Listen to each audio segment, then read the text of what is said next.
Ria di Heartland Coffee Morning live from Max Coffee Bangtown Junction.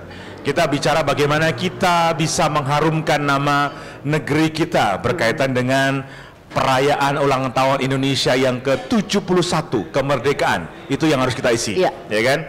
Nah, saya juga dengar-dengar nih ya, apa tuh? Pak Tutusuk Endro ini tidak hanya soal UPH Choir. Lalu? Beliau itu juga beberapa kali itu membawa nama Indonesia juga, mengajar para leader di dunia ini. Hebat ya. Ngajar apa Pak? Tentang leadership ya Pak ya? Iya, betul ya Pak ya? Iya, tentang leadership. Iya. Jadi itu banyak banyak leader dari seluruh dunia Pak ya yang datang. Iya, yang terakhir dari 26 negara. Dan kebetulan saya subjeknya adalah discipline of a leader. Jadi di situ ada mengenai disiplin sendiri, mengenai pembagian waktu dalam hidup kita, kemudian mengenai stewardship, bagaimana kita punya resources, kita gunakan dengan sebaik-baiknya, lalu memeliharanya, mengajak orang-orang lain bersama-sama yang punya resources yang berbeda untuk menjalankan sebuah karya, kegiatan yang sangat berguna buat masyarakat. Kemudian juga mengenai integrity, karena integrity ini hal yang tidak populer sekarang.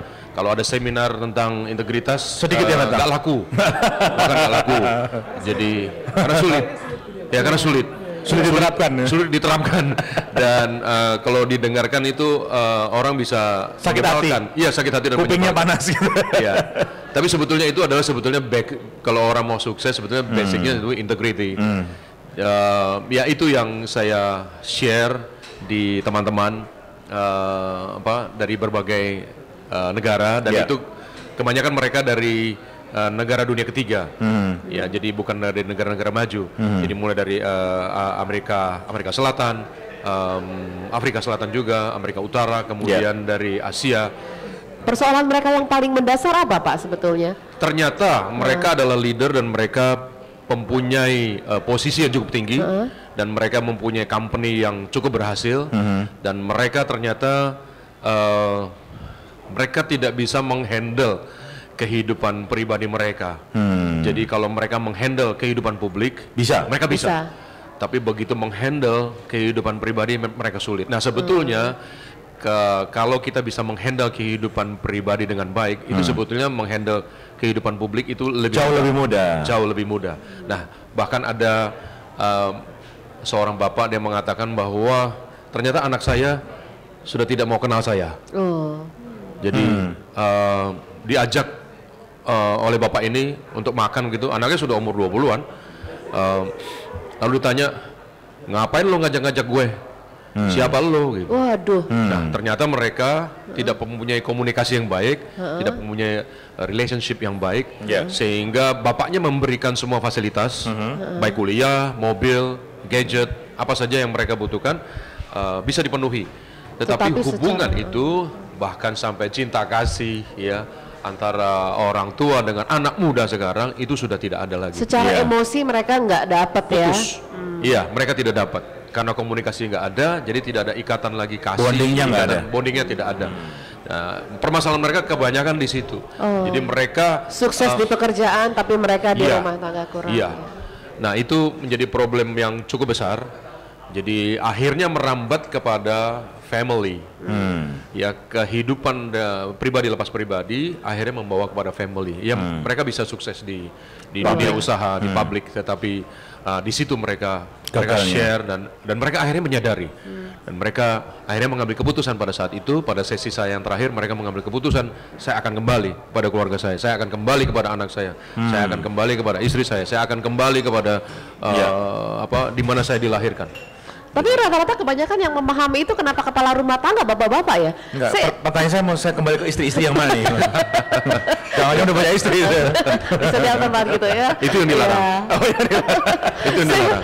Saya jadi inget Pak waktu dulu mungkin sedikit sharing waktu dulu papa saya sering ngurusin bantuin pernikahan saudara-saudara gitu ya. Tapi ketika putri-putrinya yang menikah dia stres, dia nggak tahu mesti bagaimana, kayaknya seolah-olah gitu. Nah itu dihadapi oleh para bapak juga ya. Mungkin lain kali kita akan bahas tentang persoalan bapak-bapak.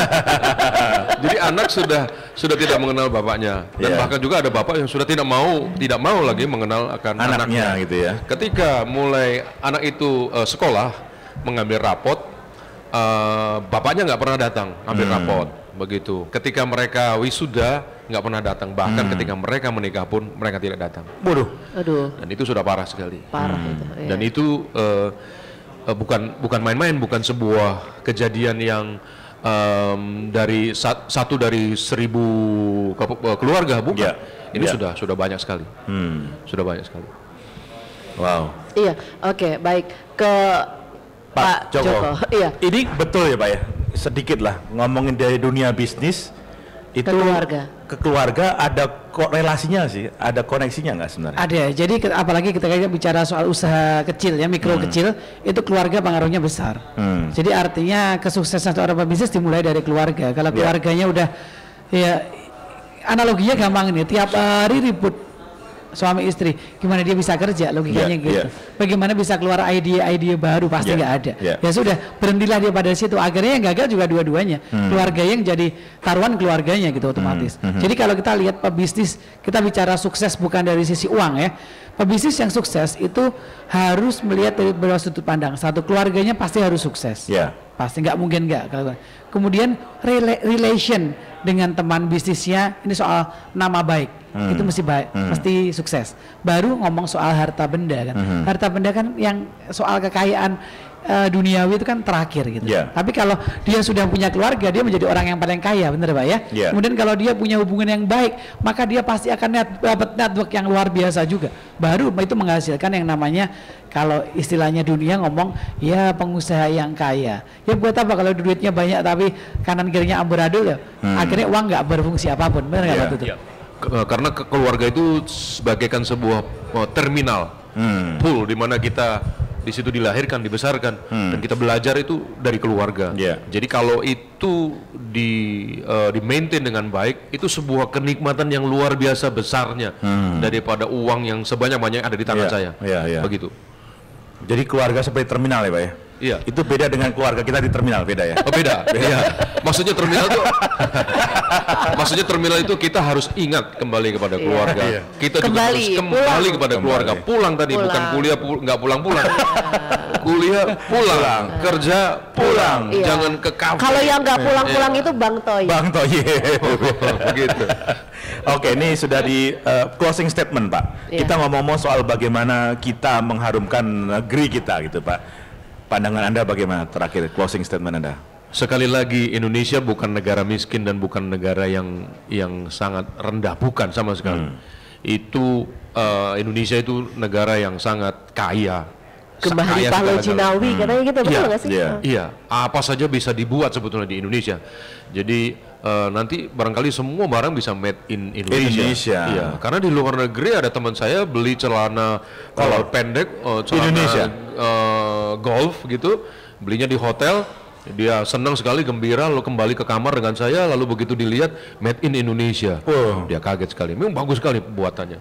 Dan menurut saya apa saja bisa dibuat. Nah, maksud saya begini, kalau kita sudah menjangkau sampai mancanegara, berarti sudah internasional, itu nggak usah takut.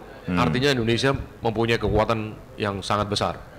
Jadi sebagai anak muda, saya masih muda, itu harus dikerjakan, Dan itu saingannya pasti banyak, tetapi pasti bisa menang. Karena lihat saja dari mutiara-mutiara yang ada di daerah yang kita tidak sangka-sangka, daerah kumuh, daerah yang miskin, daerah yang kekurangan guru, tapi bisa muncul anak-anak, murid-murid yang unggul di dunia internasional, entah matematika, debat ekonomi, debat hukum dan seterusnya. Dan mereka mempunyai, seperti tadi Calvin, umur 21 bicaranya sudah nyerocos kayak begitu. Kalah gitu ya. Prinsip-prinsipnya sudah ada. Mungkin nanti kalau seusia kita dia akan banyak lebih diam, Mbak. Karena melihat realitas itu terlalu kejam, lebih buruk. Tadi Mas Yusuf bilang waktu umur saya 21 saya ngapain? Ya, begitu kan. Kalau saya beda, saya umur 21 saya ngomong apa waktu itu? Gak bisa ngomong seperti itu. Jadi bukan hanya teknik berbicara yang dia kuasai, tapi juga konten dia menguasai. Jadi menurut saya Indonesia adalah pesaing yang sangat berat, dan mancanegara akan melirik ke Indonesia sebagai kompetitor yang sangat perlu diperhitungkan, termasuk choir. Pak Joko gimana Pak? Iya, kalau saya sebagai konsultan, jadi karena saya fokusnya di UMKM dan khususnya spesialis saya itu kan franchise and service. Jadi saya ingin ajak para pebisnis itu agar yuk bersaing mengharumkan nama bangsa melalui service. Karena service itu masih di Indonesia service level itu masih rendah.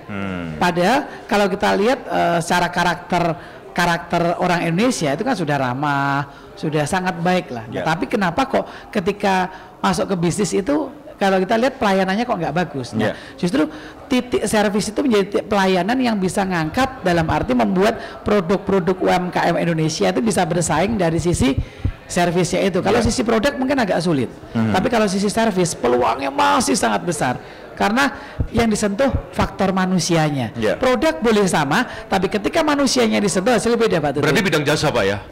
Jasa itu ya. Betul. Yaitu pembawaan diri, bukan hanya personality. Karakter, tapi di dalamnya itu adalah memang itu service. Yang membuat orang senang sebetulnya bukan hanya barang ya Pak ya? Betul. Tapi pelayanannya sangat bagus. Betul. Barang boleh sama-sama boleh jual kopi. Nah, tapi soal orang milih kopi yang mana tergantung servisnya. Iya.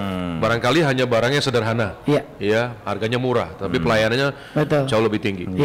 Dan dengan itu harapannya Indonesia menjadi tuan rumah di negeri. Jangan cuma lihatlah nanti dari produk dari Vietnam masuk, produk dari Filipina masuk, kita cuma kok mereka gitu padahal saya bisa ya. Nah, selalu kan kata yang diungkapkan adalah padahal cuman gitu. Nah, itu kan sering diungkapkan. Kalau gitu aja mas saya bisa, masalahnya kamu melakukan atau tidak. Jadi pesan saya adalah lakukan yang kita bisa dari yang terkecil, tapi cita-citanya besar, punya misi, punya mimpi agar produknya menjadi pemenang. Dengan demikian menjadi produk menang, dia bisa mengharumkan nama bangsa. Tidak mungkin nggak sangat besar, tapi dari hal yang kecil tapi yang bermanfaat lah untuk negeri ini gitu. Dan kalau servis baik, itu produknya akan meningkat pula Pak. Otomatis. Yang kedua, orang akan menilai kita ini baik. Dan kita orang benar.